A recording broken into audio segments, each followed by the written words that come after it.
Nessa semana em que o Brasil ultrapassa os 28 mil mortos em função da pandemia do novo coronavírus, os noticiários, que deveriam continuar tendo como prioridade informar a população sobre a prevenção e o combate ao Covid-19, tiveram como destaque outras notícias, a maioria delas relacionadas ao Poder Executivo.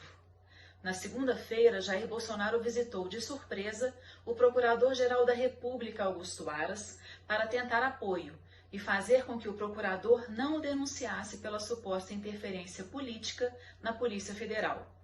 Nesse mesmo dia, a Organização Mundial de Saúde decidiu suspender os testes com a cloroquina para o tratamento do coronavírus por entender ser um medicamento ineficaz no combate à doença.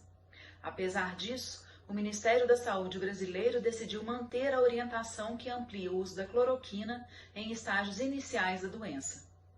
Na terça-feira, o destaque ficou por conta do governador do Rio de Janeiro, Wilson Witzel, que foi alvo de investigação da Polícia Federal sobre suspeita de desvio nos 835 milhões destinados a ações na pandemia do Covid. O Ministério Público Federal acredita que o governador carioca sabia das irregularidades nos contratos para a compra de respiradores e para a construção de hospitais de campanha, que ainda não estão prontos. Já na quarta, o Brasil acordou com a notícia de que o ministro do Supremo Tribunal Federal, Alexandre de Moraes, havia determinado a quebra dos sigilos fiscal e bancário de blogueiros e empresários aliados ao presidente Bolsonaro por serem suspeitos de bancar grupos de disseminação de fake news e ataques a instituições nas redes sociais.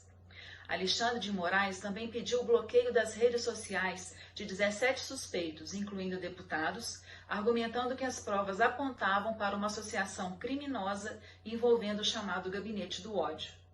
No mesmo dia em que o inquérito sobre as fake news teve início, o Procurador-Geral da República, Augusto Aras, pediu ao ministro do STF, Edson Fachin, a sua suspensão, alegando que a Procuradoria-Geral da República foi surpreendida com as ações realizadas sem a participação, supervisão ou anuência prévia do órgão, o que foi negado.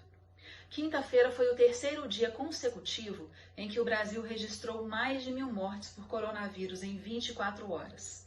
No mesmo dia, o presidente Bolsonaro, ao reagir à operação da Polícia Federal contra fake news, desafiou o Supremo Tribunal Federal e defendeu impor limites e descumprir ordens consideradas absurdas por ele. Na porta do Palácio da Alvorada, Bolsonaro afirmou que não haverá outro dia igual à quarta-feira, 27, e que ele estava com as armas da democracia na mão. Seguindo na contramão da democracia, o ministro da Justiça, André Mendonça, apresentou pedido de habeas corpus ao STF para tentar excluir o ministro da Educação, Abraham Weintraub, de depor no inquérito das fake news. André Mendonça argumentou que a apuração sobre ameaças ao Supremo não tinha relação com a fala de Weintraub na reunião de 22 de abril, sobre botar vagabundos todos na cadeia, começando no STF.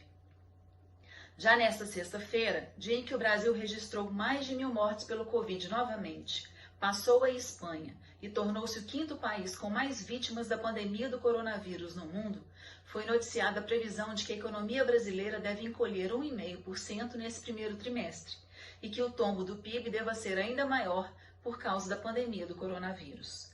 Outro destaque ficou a cargo do ministro da Educação, Abraham Weintraub, que decidiu ficar calado em seu depoimento sobre ataques ao STF.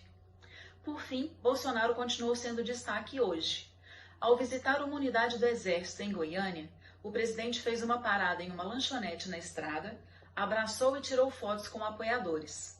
Tudo isso sem máscara, em um país que precisa ser educado e ajudar a população a se prevenir para combater a pandemia, que infelizmente continua em curva ascendente no Brasil pela falta de empatia de muitos brasileiros. Então, se você puder, fique em casa, cuide de você e dos seus.